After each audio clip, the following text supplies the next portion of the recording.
Hey, how's it going? I'm going to show you how to put this Camera Obscura together if you got the unassembled kit. This video is going to show the assembly for the use. Watch the video that's right above that shows you how to use it once you get it all assembled. So when you open up the box and you unpack it, here's what you're going to find in your basic set. Any of the accessories or extra features are discussed in the video above. That goes over the general use. So you have the manual. You got the lens tube with a lens. You have this little T-nut, your screens, and the wood pieces. So here are the pieces of your Camera Obscura. You got your front, which is the simple square with a hole in the middle. And you have the 4 different sides here. You have the 2 sides of the Camera Obscura have the tails coming out of them like this. And these 2 sides are not identical. As you notice, each one, this is missing one of the tails on the side. This one's missing a tail on that side. They're missing tails on opposite sides, so that when they come together, if you were to switch these, turn one upside down, it's not going to work. I'll make it simple, but just be aware that these 2 look similar, but they're not the same. You have the top and bottom that have the pin sockets where the tails go into. The bottom has the hole, little hole that the T-nut goes into, and the top is just flat, no holes or anything. Just you have the pin sockets on the side. To get started, just set aside the screens and lens. You don't want to have those on the table while you're hammering and get them knocked off the side. You need a mallet. If you don't have a mallet, you can use a regular hammer of any sort and a block of wood. You need to make sure that if you're using a hammer, you have a block of wood. Wood glue is very helpful. These fit together so well you don't necessarily need the wood glue, but it does help for it to all stay together better. Just any wood glue works. The cheapest wood glue is stronger than wood. It's going to hold this together plenty strong. You don't need to get something super expensive if you're going to go get some wood glue. The first step you're going to want to do, and you want to make sure you do this first because it's going to be extremely difficult to do after it's assembled, is to take the bottom. The bottom is the one with the small hole in the middle that has a larger hole here, and it goes all the way through to the small hole. And you want to take the T-nut that comes in the box. Look for that in there. That's going to be in there in a little baggie. If you're missing it, go through the paper and see if you lost it. But it's in a baggie to make it easier to find. And you want that to go down through that hole. Now, you want to make sure it goes through the side that has the burrowed out in here, so that there's 2 sides. You want it to go through the bottom. Like that. The side with the bigger hole, that's the way it goes in, like that. Simply put it in there and hammer it down.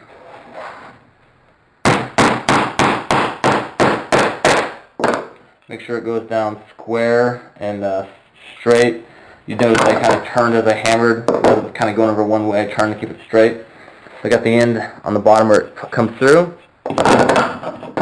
Flush. You don't need any glue or adhesive of any sort that holds itself in there, and that's going to be your tripod mount. Alright, so now that you got that on there, you start the assembly.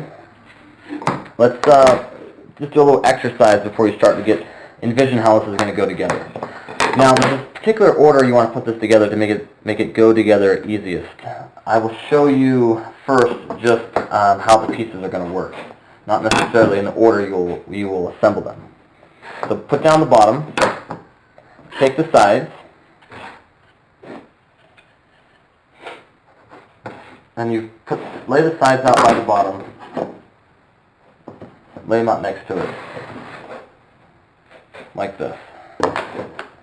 You notice that one side of these pieces has a large groove, and the other side has the small groove. You want to make sure you have all the large grooves on one side, all the small grooves on the other. just note that these grooves on the outside are going to end up lining up when you're done. This groove on the bottom is offset in about 1/4 of an inch. That's because this is for holding the Fresnel lens. It's not made to line up with this. So just don't worry if all 3 of the small grooves don't line up. That's why. So just kind of set it together as it's going to assemble, but don't push it all the way in. Just want to get you to see how it's going to go together, to envision it. You push these tails into the pin sockets. You notice that with these sides, you have each side is missing one of the tails. You want those parts that are missing it to be lined up across each other on the top like that. When I show you the order in which to assemble it, it'll all come together for you, but I just want to make sure you're aware of that you want the 2 ends with the missing tail to line up on top here across from each other. This is the front. That's going to end up dropping down in there into the large groove. The large groove holds the front of the Camera Obscura. And the top has a groove for the front, large groove, and it goes down like that. That's how it's going to go together. So just do that at first to get sort of an idea of what you're doing, so you can envision what the final product's going to be. Now when you actually start assembling it,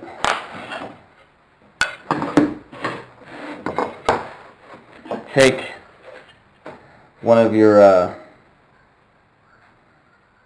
side pieces here, set it up with a small groove here, the large groove on this side, the missing tail right here at the top. Lay it flat on a table. Take the top of the Camera Obscura.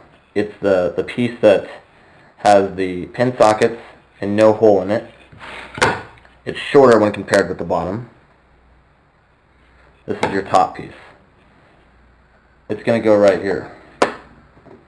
You're going to attach it right here. Make sure you have the large groove here lining up with the groove on there. So that groove lines up. It's very important to have that going the correct way. Now, when you glue this, what you're going to do is you're going to put a little drop of glue on the back of each tail. You don't want to put it too close towards the front because you don't want it getting into the end grain.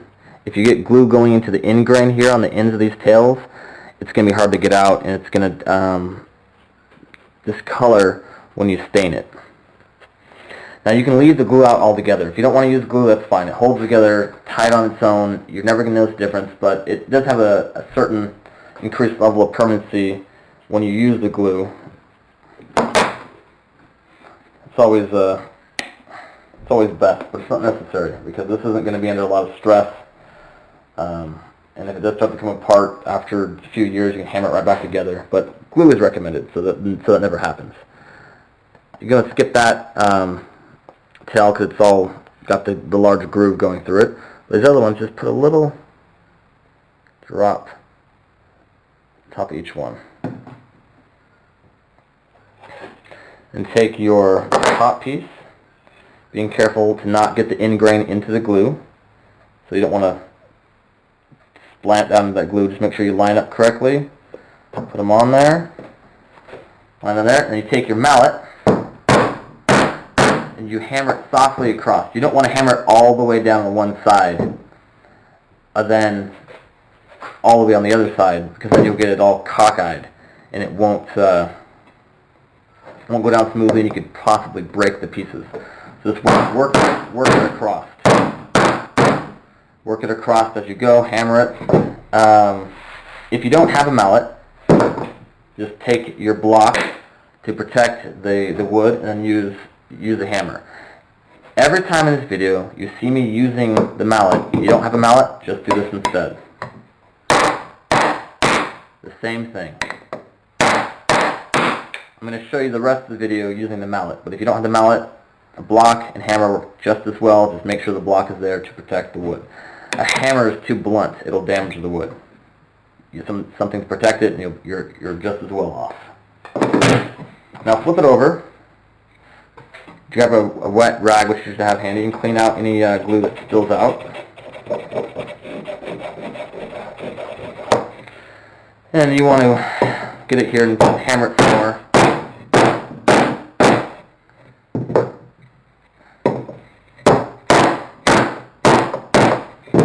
Once you have it all the way in,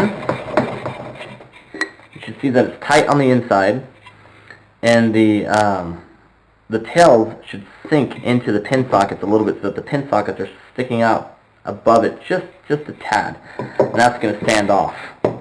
So you want to make sure they're in that far where the pin sockets, you run your fingers across so you actually feel them protruding past the tails a little bit. Now that joint is set. Then you take the bottom. The bottom is going to go on next. Make sure that you line up the bottom with the large groove on the same side.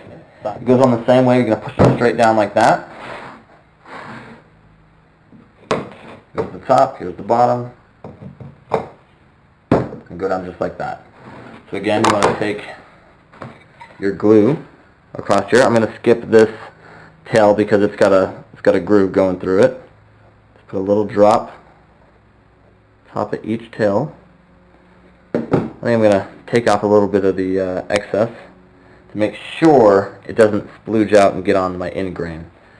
You don't need a whole lot of glue in there. You just need a little bit of glue. Wiping that on my rag. Alright. Get that glued up. I'm going to take my bottom piece, line up these pin sockets with the tail, make sure that I put it down in such a way where I'm not putting this end grain into the glue, but the tails are going right into the pin sockets.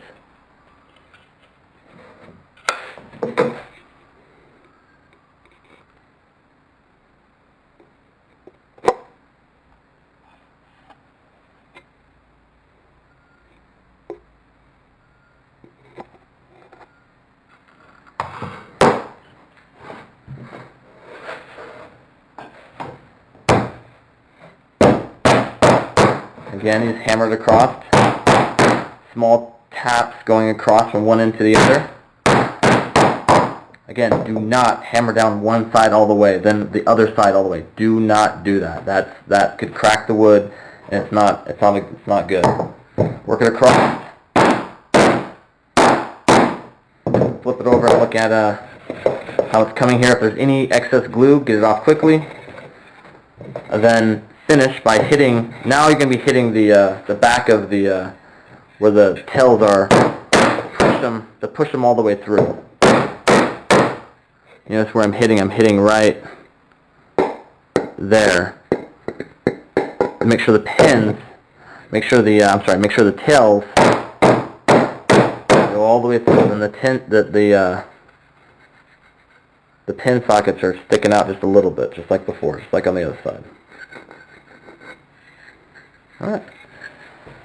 Make sure there's no glue anywhere. Always clean up glue as you go. Once it's dried, it's a lot harder to clean. Alright. Now you're going to want to put the front of the Camera Obscura in. It's going to drop down into these grooves. You have to put it on before you put the top piece, the last piece on. Otherwise, you're not going to be able to get it in there. This is how it goes in there. It goes into those grooves. Now take a look at your Camera Obscura front here. Think about which way you want the grains to go. Think about which side you like better. Look at the two sides. If one side looks better than the other. Both sides of this one are pretty good. You can set the Camera Obscura on its side like this, so you've got the bottom here. Which way the grains go, it's probably just a matter of preference. You want them going horizontally, vertically. I kind of like them going horizontally myself. Slide that in there. Push it down into the groove on the bottom there. Down there. And then you're going to finish that off with the top piece. You'll notice that the top piece, you have the tails on each side going down into the pins. This is the reason we put it together in this particular order, so that way the last piece is going straight down. Otherwise, if you do some other order, you can have some going this way, some going down. It's a lot easier to have your last piece drop straight down. Alright, you're going to want to put a small bead of glue on top of each of those, making sure that you have the large groove going up over that last piece there. So you lock everything in right.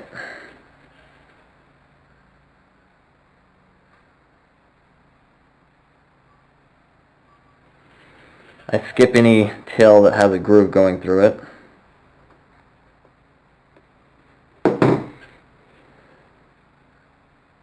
Carefully wipe away any glue you think is going to be excess. It might splooge out. Or if it's too close to the top of the tail, then it could splooge out. And splooge is a very technical term. I don't expect you to understand it. It could splooge out and get onto the end grain. The end of the wood, it soaks right in, and it can be difficult to get out. It's better to take your time and apply the glue correctly and carefully than spend more time afterwards cleaning up after yourself. Alright, now you have two sides to be lining up, so just kind of start on one side like that, make sure it's all lined up, close down the other side, make sure all the tails go down into the pin sockets. Fit it in there with your hands, and carefully, a little bit on this side, a little bit on this side, all the way across on this side, all the way across on that side. Work it down slowly so that all four corners go down together. You don't want to do one all the way down and leave the others up. That's going to cause problems.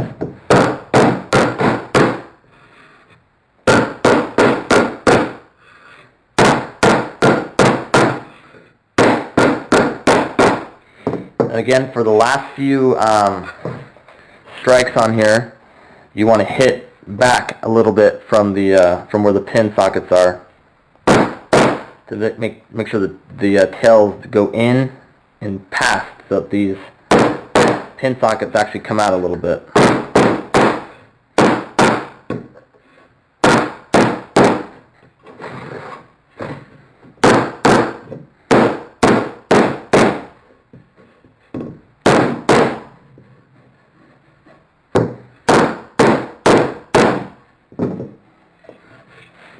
Alright.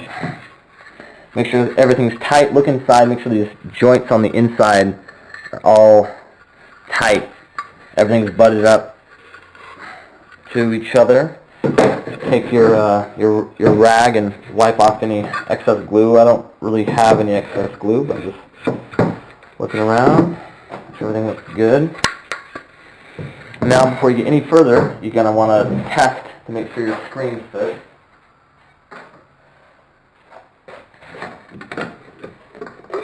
Make sure that screen drops down good and that there's room in there. Now, as you notice, it does not go down into that bottom groove. The bottom groove is for the Fresnel lens. And you're going to want to make sure the Fresnel lens fits as well. Now you have your Fresnel lens. Try not to get it all dusty. If you have one, if you have a basic Camera Obscura or the Deluxe, then you may not have gotten this. It was an add-on you may have gotten. If you have the Deluxe with camera mount, this came included, so you will have this. If you want to know why you want this or what it's for, the video above about the use of the Camera Obscura will explain it. But this drops down behind the ground glass screen, and it locks into the groove on the bottom to keep to keep it in there solid. If this isn't going in, if it's too tight, you're going to want to fix that before you move on. Now, if you didn't get this Fresnel lens, you don't need to worry about making sure it fits because you're not going to put it in there. But if you have it, just before, you just want to double check and make sure that it's going to fit. What can happen with these, because there can be a little bit of fluctuation in the lining up of the tails here, is that there'll end up not being enough room in the top here for it to slide in. So you want to fit it beforehand. Now, if you're trying to put this in here and you cannot get that in there, it's just too tight, you can't get it behind the glass screen, take the glass screen out, turn this around so you have this edge up here, and you're going to want to sand it. Take a very coarse piece of sandpaper and sand all the way across here. Also sand directly on here at an angle to bring this side down, over here as well, and across to even it out. And after you're done sanding, come back with a finer sandpaper, maybe a 220 or thereabouts, and sand to smooth it back out, because after you use a coarse sandpaper, that will remove a lot of material, but to make sure you have a nice smooth surface, you want to make sure you finish it off with a finer sandpaper. So another piece you're going to want to make sure it fits well is the lens. Go ahead and grab your lens tube, unwrap it, take out the little black tube ring in there and set that aside with your lens. You're not going to need that quite yet. Now, when you're working with wood, which can expand and contract, and brass, these pieces that can expand and contract, it's almost impossible to make this hole fit perfectly all the time without some sort of touch-up. So you want to take this lens tube and see if it fits in the hole. It's too tight. Most of them are a little bit too tight. Some of them fit perfect, but that's fine. So that's what you're going to do. You're going to sand this a little bit and get a perfect fit. Take a piece of sandpaper. Start with something coarse, maybe 100 grit. And I like to sand the edges a little bit, kind of hold it at a 45-degree angle and knock those edges of the hole off a little bit on the inside.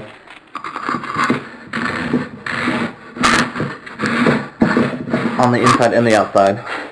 Then you can take this piece of sandpaper, kind of put it over your finger, and just sand the inside of it.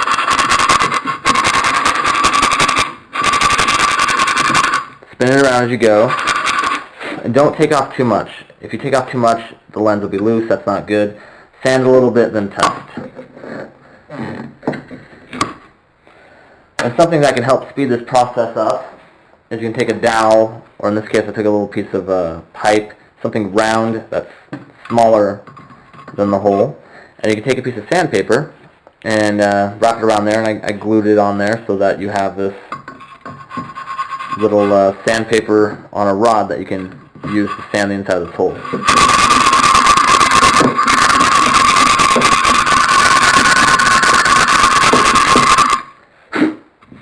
Sand all the way around with a light sanding, and then test to see if it fits.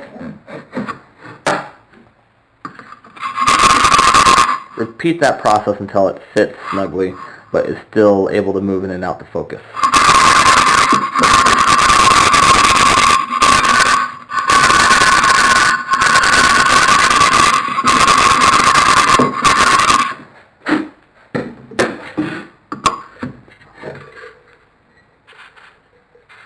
Now we get a perfect fit. It's snug, it's not going to fall out by itself, but I can also turn and twist it in and out to focus.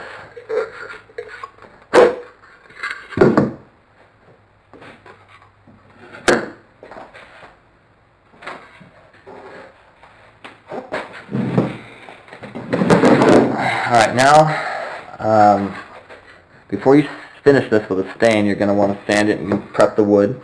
You'll see that your pin sockets are sticking out past the tills here. You want to sand those down flat. You can take a piece of coarse sandpaper, 100, 80, something around that range, and sand it off.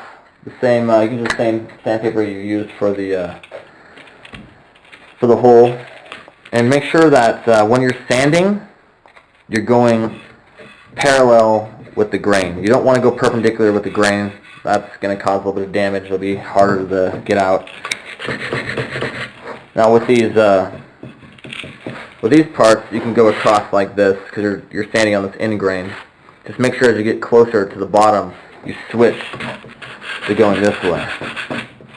I'm going to use something a little coarser. I think this is 60.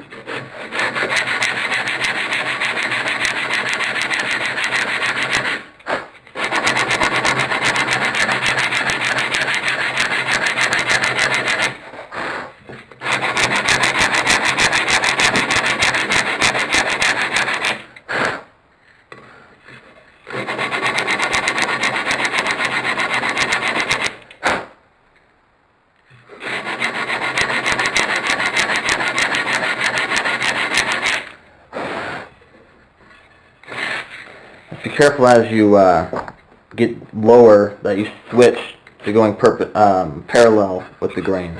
Because if you keep going this way and you start sanding into these tails, it's not gonna look as nice when you try to finish it.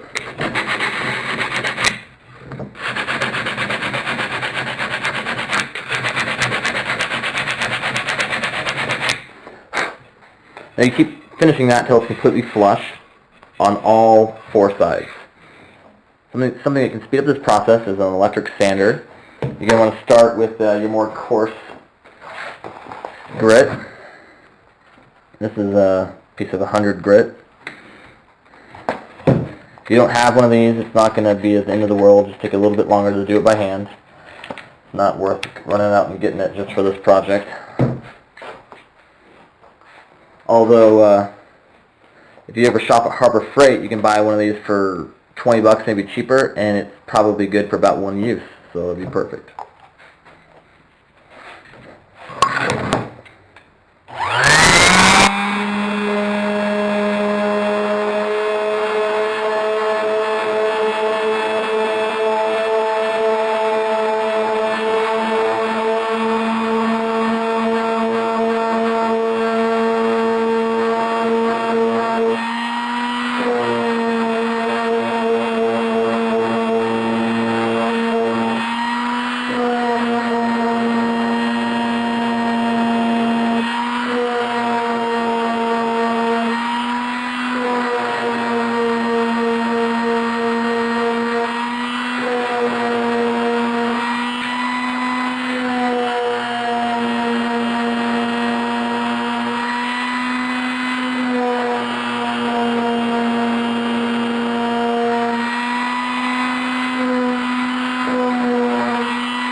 Now that I got those pins sanded down flush, I'm going to switch to a much finer grit. This is 220 grit. Either by hand, I guess I'll show you that first, either by hand, fold this in half,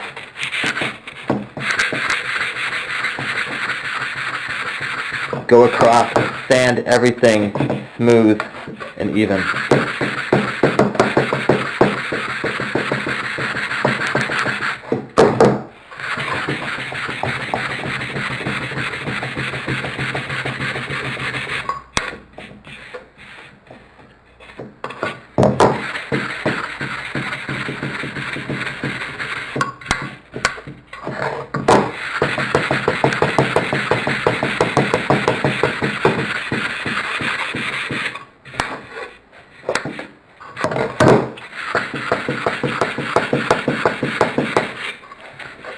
And you're also going to want to hit all the corners to soften the corners down.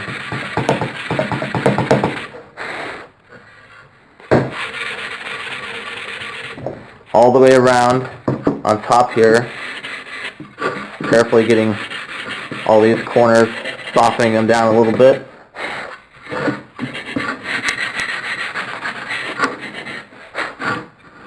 One thing you want to do and be very careful is do this inside corner here. You don't want to scratch the front of it though. So just take a little corner of the sandpaper, just run it across there, just to soften that corner just a bit.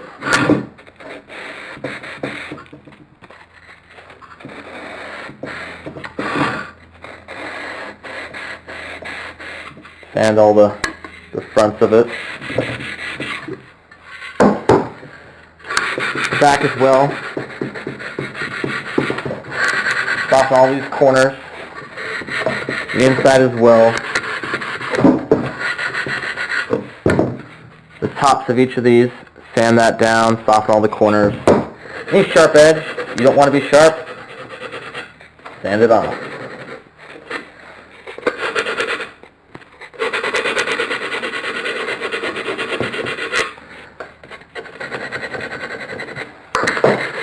You just do that with the whole Camera Obscura until it's all sanded nicely. All the sharp corners are softened. You have a nice, smooth, even surface.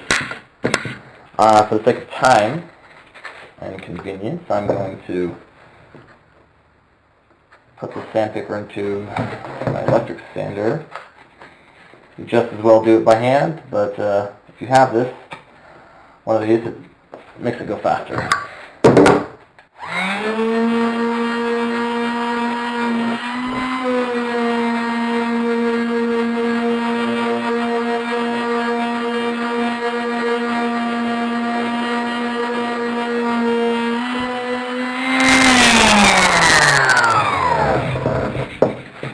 One thing you're going to want to do too on this final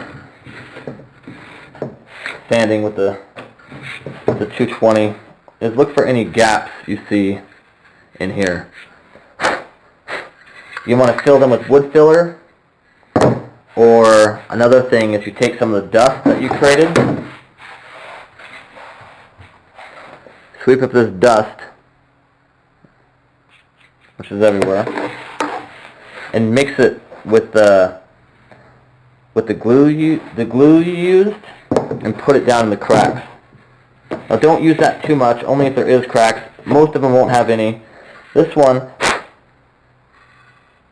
there's a tiny little crack right there. I can blow it out, clean it out good.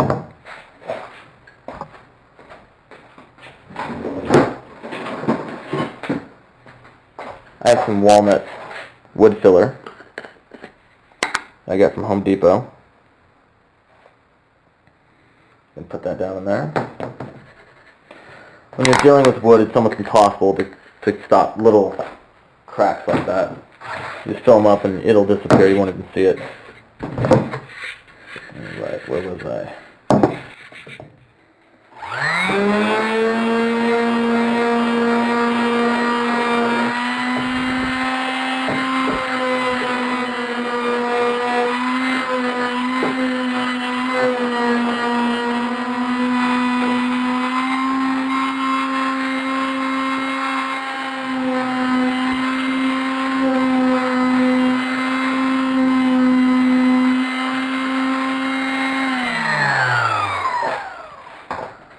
Now for the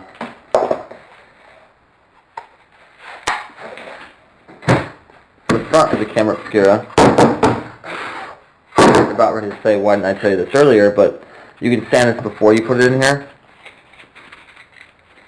or you just take your sandpaper, make sure you're going parallel with the grain. Let me give that a little sand right now.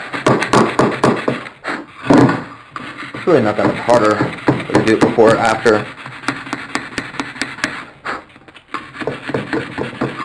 I like to take this spine grit. This is 220. I've been using it for a while, so it gets a little bit finer as you use it. And just rather than wiping the dust off with a rag or something, which can cause it to be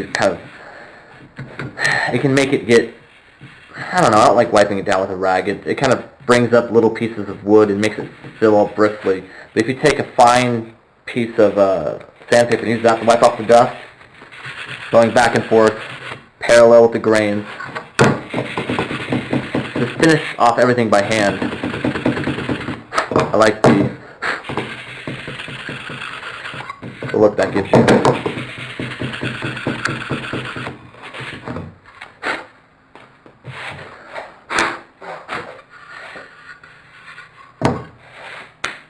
Now that you have it all sanded and finished, you can clean off the dust. You can use a rag and get the dust off.